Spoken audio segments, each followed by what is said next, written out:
well, welcome to the tutorial from David Scarpetta and Get Found Marketing's tutorial on how to actually add an email that's not a Gmail account to your existing Gmail account. Now, there's a lot of frustration that goes on, right? Because we have so many emails in a day that we have to check. Some people have lots of email boxes, like myself. Other people have a handful of email boxes, 3, 4, 5, 6. But ultimately, we're trying to lessen the load, and we're trying to minimize the amount of time and effort that we have to check email and kind of prioritize it. So this is a tutorial again on how to add an outside domain email into the your Google email box. So basically, where you can check it, and not only check it, but you can also reply to it if you want. Okay, so let's get started here. So I'm signing into a Gmail account. You can do this with any Gmail account, and what you're going to want to do is you want to go with this little gear, right? Settings. This is usually the global thing for settings, and we're going to hit this, right? And we're going to go to scroll down to settings, and we're going to click settings, okay? And now this could be a little overwhelming. You're like, what is all this stuff? Okay, well, these are the settings for your email, okay? And what we're going to do is we're going to go, okay, so this is the general information here. Okay, and we can go through this in another tutorial, but we're going to actually go into accounts and import. And here you're going to see that you can send and retrieve mail. Okay, so again, if somebody emails you, they can email the original address. So let's just say you have like a mail client, like Thunderbird or Apple Mail or Outlook, whatever you have, you obviously can access it that. You can also access it from the webmail, but again, that requires you to sign in different accounts. So right now, what we're going to do is we're going to set Gmail so when you log in, the ability to actually accept mail. So right now, just to kind of give you an idea, this is some stuff that we have here. Like, I have an email address. I can send as my name. I can send it as .my name, right? And then I have my agency information there, okay? And then I have a separate service-based email for a client site. And so I can continue to add more emails, which is very nice, and I can reply. So let's set it up. So let's start with add the email so that way you can get the incoming, okay? So let's take a look here. So we're going to click on add POP3 email account you own. Okay, and we're going to go through here. So you're going to see this box pop up, okay? And basically what's going to happen is going to ask you for the email address. So for instance, this one, here's a website that we're setting up here. So let's take a look, okay? So this is the email address that was created at that domain, okay? So the contact at donaldmead.com, okay? So let's take a look here. So we'll hit next step, okay?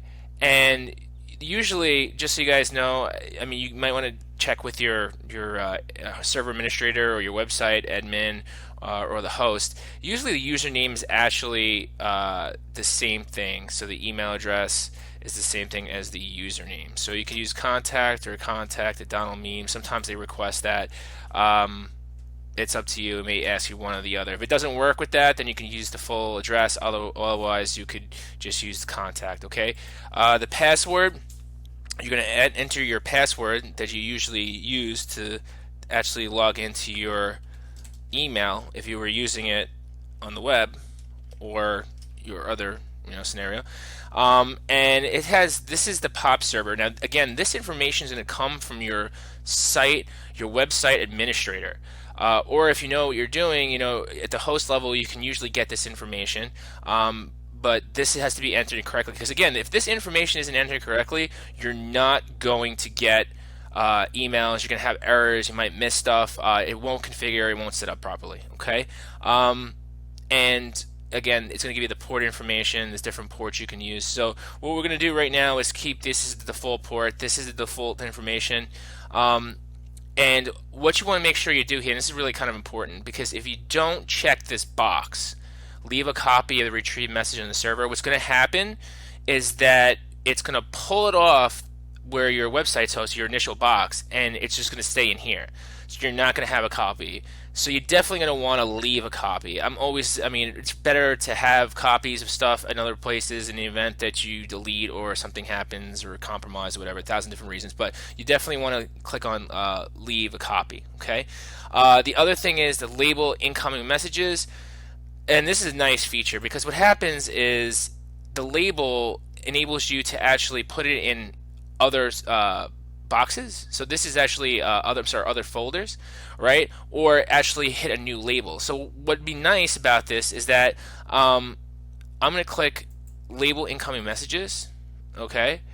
And I'm sorry. So it's going to be label incoming messages. So you're going to see this as contact as donaldmean.com. So we're going to show you an example of how it works, okay?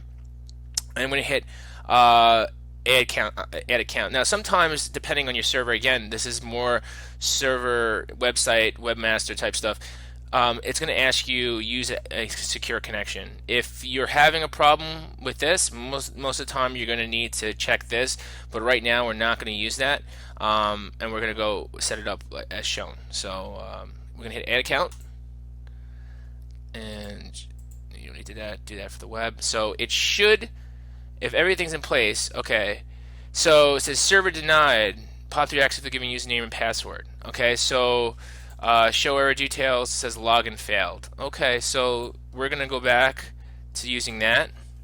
And that means either the password or the username was incorrect. And we're going to try using that whole thing like we talked about earlier. So I'm going to hit add account.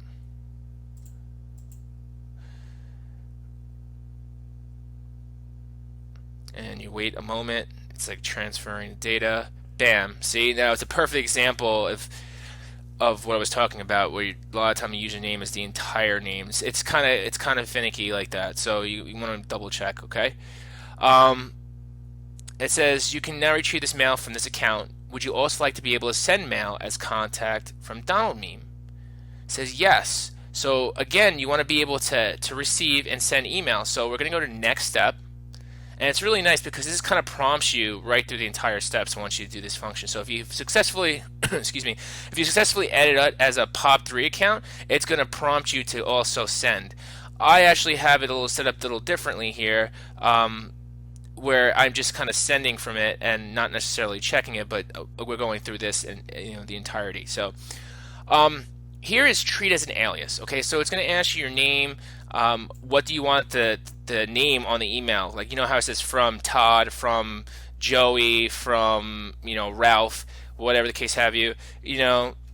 Whatever name you want it to. I'm gonna mean from the Donald. Okay. The treat as an alias means that you actually reply and it would be replying from your original Gmail, which is kind of not the way we want to do. We want to do this as a separate email. So,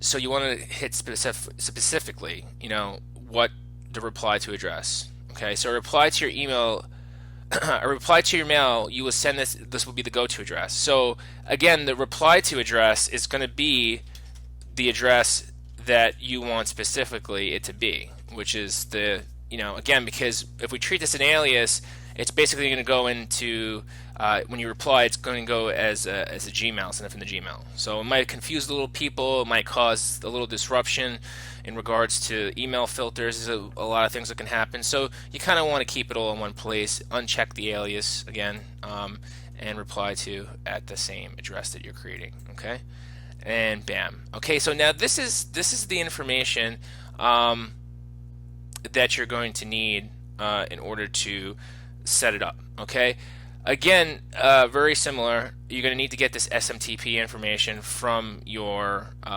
hosting administrator or host. Okay, I'm pretty sure that's that. Again, the username, for what it's worth, is the entire email address. Okay, because remember we went through that before. Usually it's set to a default port. Again, this is more information. Sometimes the default works, sometimes it doesn't. It really depends on the security settings of the remote server. Okay, and the password. Again, the password to log into your account, your email. and check and receive email. Okay, so this is a recommended setting, and we're going to hit add account, see if it works. And if everything is okay, fine, it should add the email in a moment. So right now it's kind of working. It's checking to see if sometimes it'll send a test message or a test response. See, it's checking credentials right here. Checking credentials. Meaning it's checking to make sure everything is the way it's supposed to be. And this might take a minute or two or three, depending on both your internet connection. It also depending on the server connection as well on your host. Sometimes they're really kind of strict, and if you honestly happen to mess up on this information, what will happen is that you'll get blocked. And you won't be able to log in for a few minutes, and it could be half an hour, 30 minutes, and you'll have to email. It's a security method that a lot of hosts use now, so they don't want anybody's email to get hacked. So technically, we're trying to access it from an outside box. So that's basically why it's happening. So let's take a look, okay? And it's actually a little longer than expected. And sometimes if that's not the case, you might want to hit back. I'm going to wait another 3 or 4 seconds before I hit back. You know what? Alright. I'm going to try this again.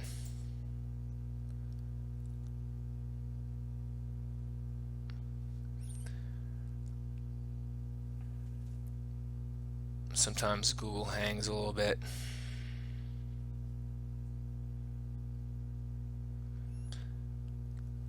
And I'm gonna just double check. The IMAP. This is like what I was telling you about. SMT port. Yep. So 587 should do it. Alright. And again, you want to definitely make sure you type in the correct password, because that can actually, again, cause problems like I mentioned. 587 again, and we're going to try to add one more time. Oh, there it was. That was a lot faster. See? Even the great G has issues once in a while. Okay, so now it says, congratulations, we successfully located your other server and verified your credentials. An email with a confirmation code was sent to contact@donaldmean.com. Now, if you remember, right, we set it up so that way we could send, right, we can check. So technically, we should have email in here from Donald Mean.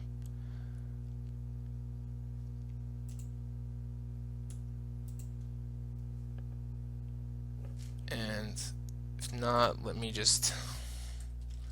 we could go directly to donaldmeme/webmail.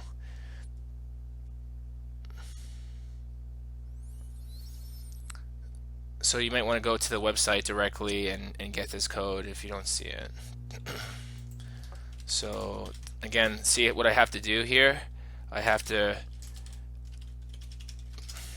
literally go through all these steps to just check my email on these other sites, or I could just check it from one place. How cool would that be? Alright, and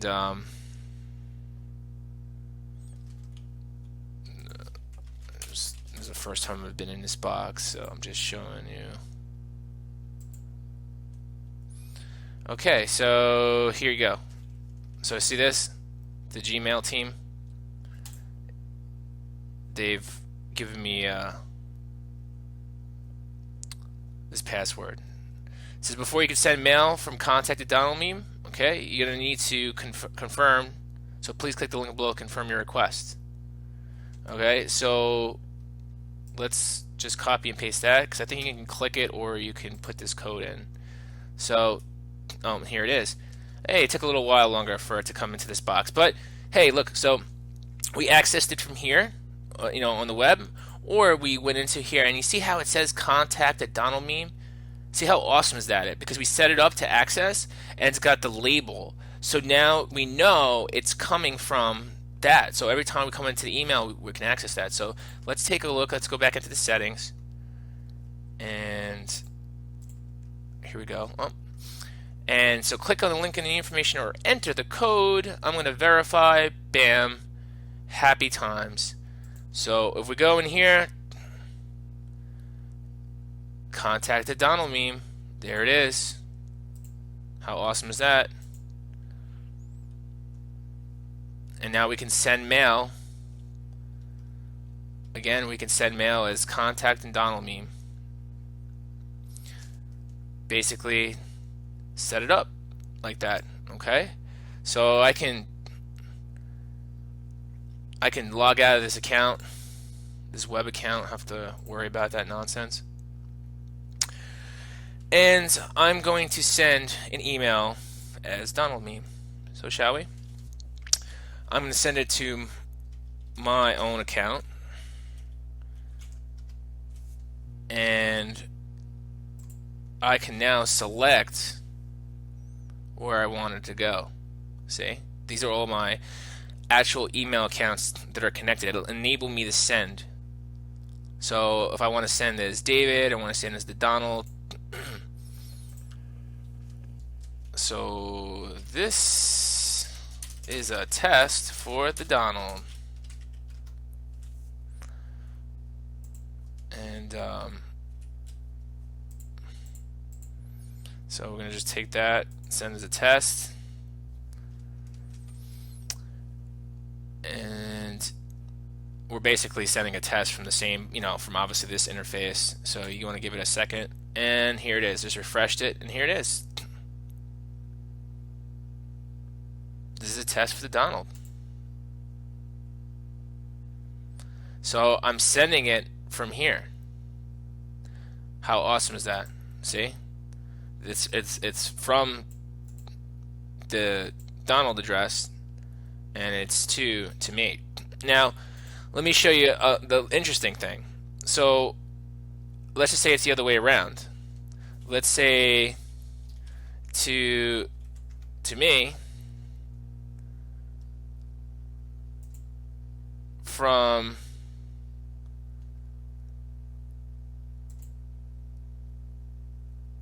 the Donald. Oh, wait a second. Oh, yep, from the Donald. So it's to me from the Donald. So I'm actually creating that. Oh, wait a second here.